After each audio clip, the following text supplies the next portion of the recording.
So what I'm doing today is I did a series of card classes, just did the last one Thursday night, but I used the Graphic 45 Fashion Forward and did 2 cards for every month. So every quarter, it was 6 cards that people got the instructions for, and then we did a little Zoom presentation. And at one of these events, one of the ladies showed me a card that she was working on, and it was called a pinwheel card. So I don't know if you've seen this before, but it is really a 3D card that sits up if you're displaying it. But the nicest thing about it is that it folds flat and goes into an envelope, you know, a A2 envelope. Very cool. So that's what I wanted to show you how to make today. It's perfect for a series that we've done in the store called Scrap Your Stash, where people just bring their scraps in and make things, some cards that I've designed for it. And so that's what we're going to do today. Here's the instructions and of just what you need for the cardstock and for your patterned paper. And I just wanted to give you a little tip that you may know, but sometimes when you're looking to maximize your paper, if you just look at the instructions, you'll see that this one on the cardstock, everything is 4 1/4 inches by some other dimension. And one of the things when you see 4 1/4, if you make a lot of cards, you ought to say, oh, that's half of an 8.5 by 11 sheet.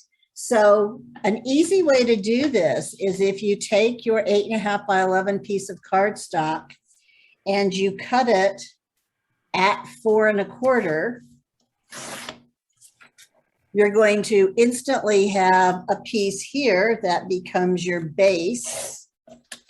And then this piece, you are going to cut at the 2 3/4 piece all the way across. And that just happens to be 11 inches total. So this will be all 4 panels that you need. So that's a way that you can really get a full card and the base of a second card out of a single 8.5 by 11 piece of card. So I've already cut my 4 pieces here, and I've scored and put the tape on here. So let's just make sure that tape is adhered down and get this assembled. And I'll just. Hey, Debbie, you're mostly out of camera. Okay, let me move my camera someplace. How's that? Okay. Much better. So this is one of the greatest tools there is, these Teflon bone folders. They are good for everything except scoring because the tip is a little wide. And so sometimes if you need precision scoring, it makes it a little off for you. But so this is just going to become a cylinder, and an easy way to do this is just to. What is that thin tape called that you're using? It is, let me find my roll of it. It's a score tape. So it's right here. Okay. And it comes in, this is 1/4 inch. There's, I believe there's an 1/8 of an inch, and then it goes as wide as you would, can get it. I think, T, you may have some in the store. I'll have to check. Okay. Yeah, I'll double check and let you know, Eileen. Okay, thanks. So now we have just a tube. And if you'll look back at the card, that's the center right in here, right here in the middle. And I'm just going to glue one of these panels to each part of this. So if you keep your glue away from the edge, when you put this down, it's going to smear out anyway. And this is a little tool that I find helpful that just kind of puts everything together and gives it a nice finish on it. So I'm just going to go all the way around.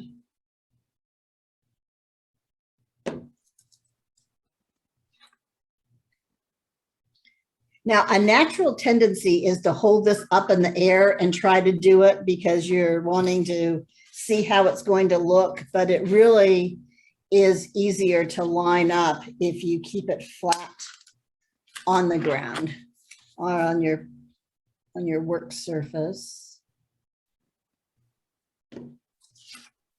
So see, I'm not covering, well, it's kind of hard since this is white glue on cream, but I'm just doing a little bead of glue around the, about 1/4 inch in from the edges.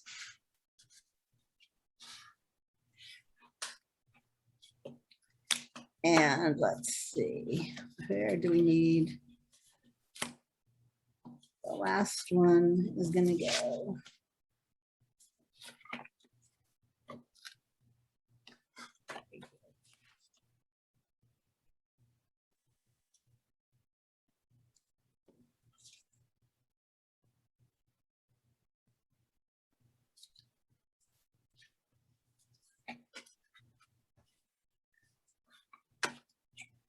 So now here's what you have. See, you can see how the cards already come together. Yeah.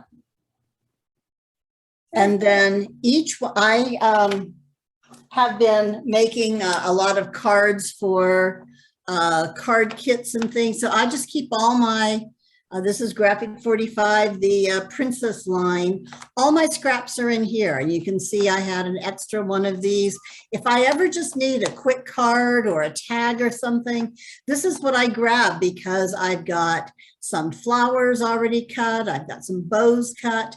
I've got all the paper that matches together. And that's what I went through then to pick out the paper for this. So what I'm going to do, and you won't have to watch me glue all this stuff together, but I have 4 of the 4 by 2.5 pieces that I'm going to put on this side.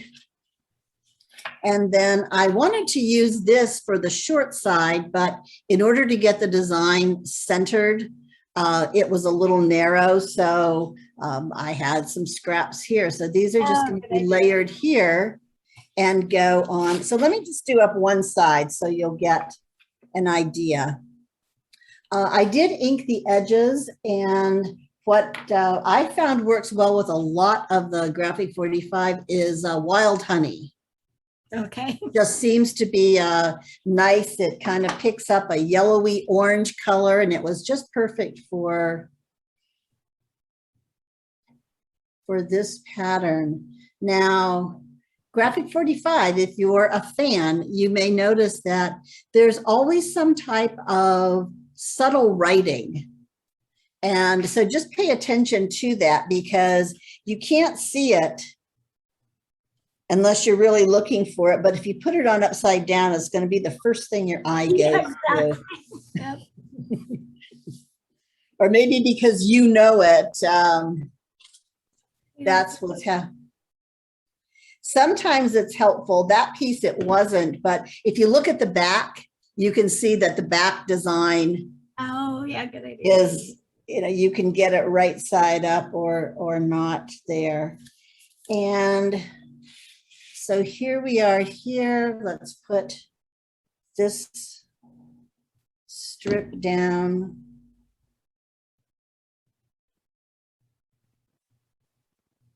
Now I cut my paper so that each panel would be the same, just because it's such a small card that having each one different was kind of distracting, I thought. But then I had some of these, Graphic 45 usually has some type of postage stamp element. And I thought these would look nice on each one of the panels.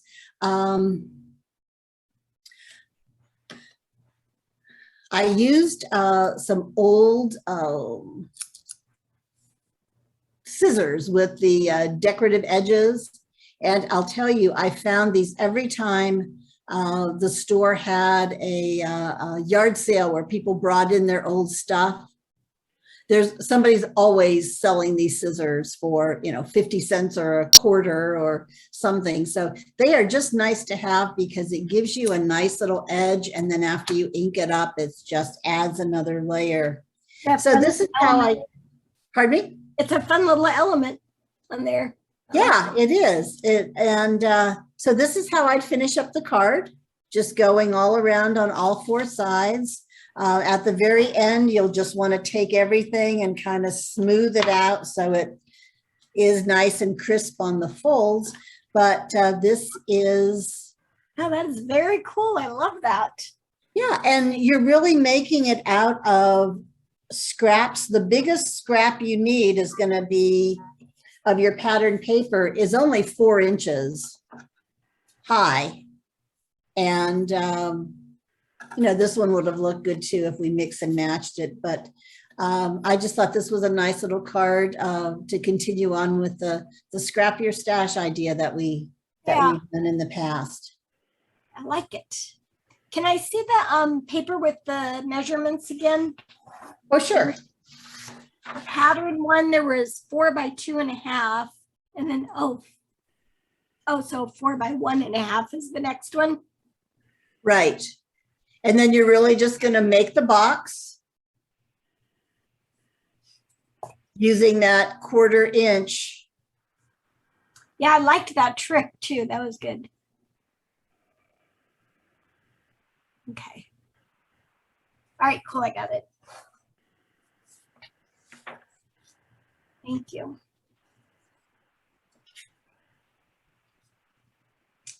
I'm going to be busy the rest of the afternoon before I forget. Well, good. Good. I love that one.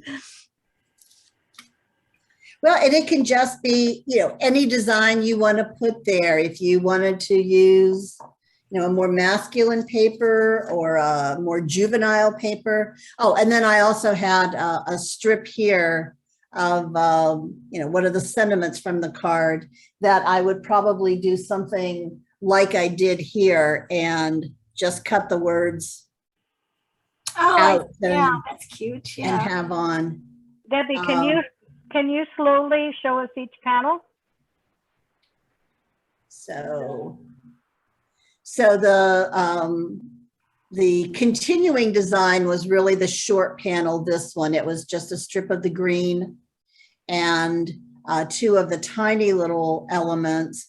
And then I don't know, you can see here, these crystal dots have become a new favorite that I'm liking to add on to cards.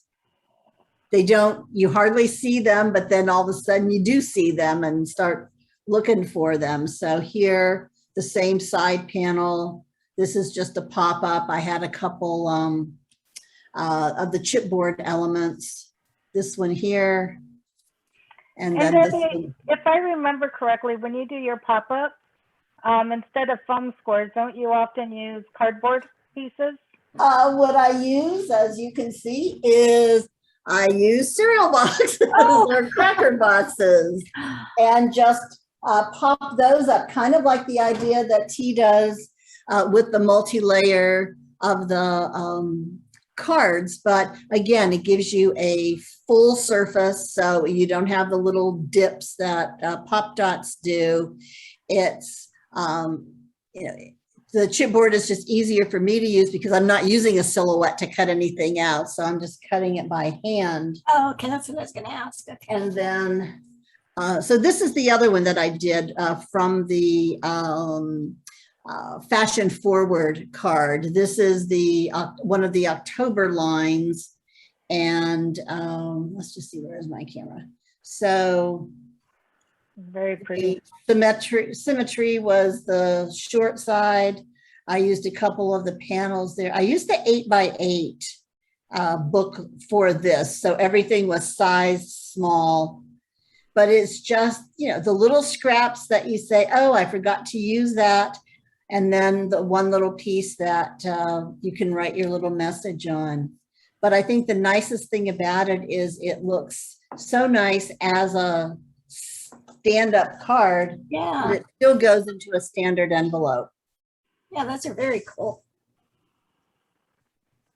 Yeah, so I have to thank her. She's not on today, but Carolyn from Texas was one of the a group of Texas crafters that took the Fashion Forward class.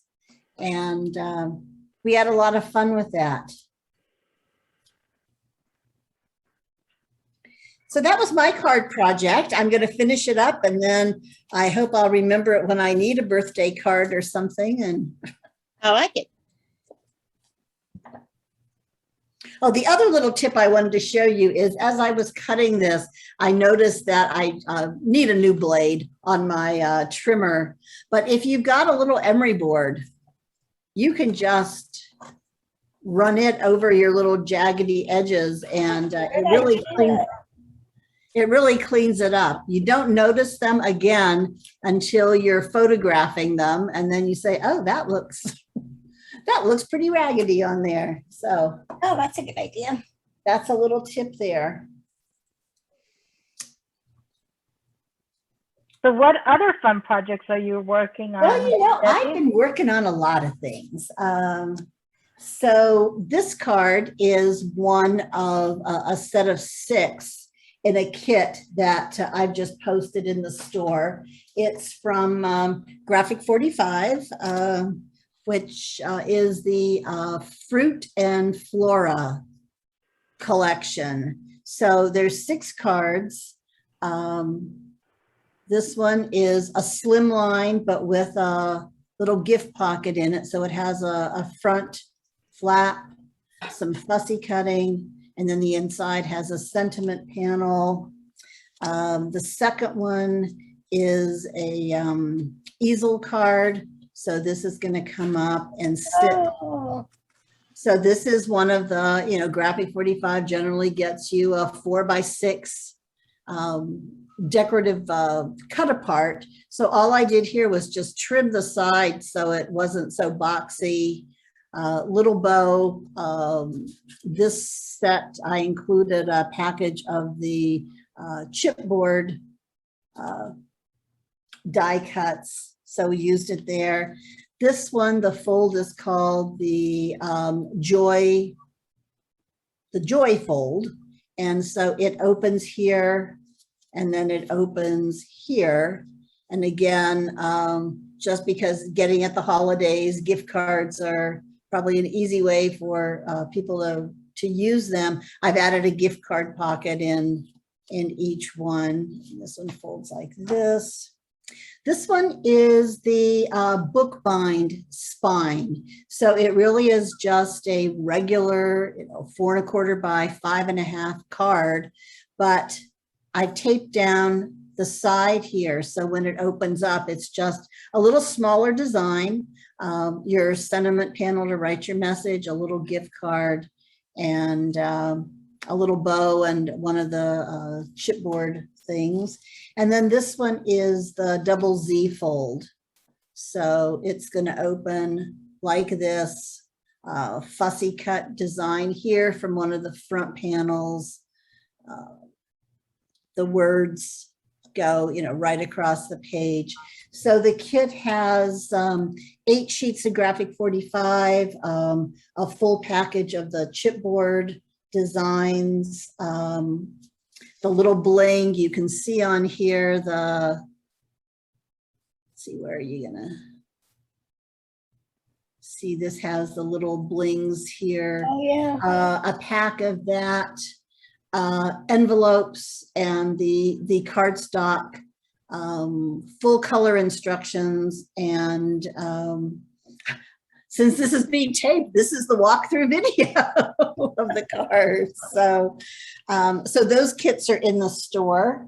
And then I've kind of doing a very beginner version of tea and silhouette digital, but I've got some kits in the store that are Halloween little treat bags. So these are little Halloween gnomes with the little baskets.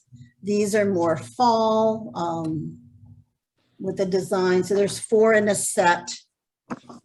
Everything's cut and pre-scored and just ready for you to put together. Those are cute. I've got some banners. So, oh, actually I've got some, I don't know if any of you are Julie Nutting fans, but Yes. so I've got this little kit. That's the little doll with, this was kind of her Frida Kahlo line. So I made it like a little artist. And then a Christmassy one. And then this one was one that just, she came with a little tunic and a little coat. So I cut the coat apart so it could be open and layered.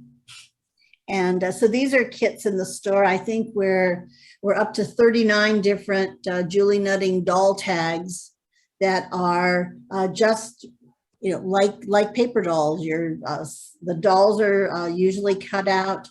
The clothes are ready for you to cut out, and then all the little embellishments here. Some people just use these as a base and then add their own ribbons and bling and things on it. But just, you know, with just the paper, it's a nice little tag anyway that you could add to a card or a gift bag, or a lot of people just trade them. I haven't even ever seen those.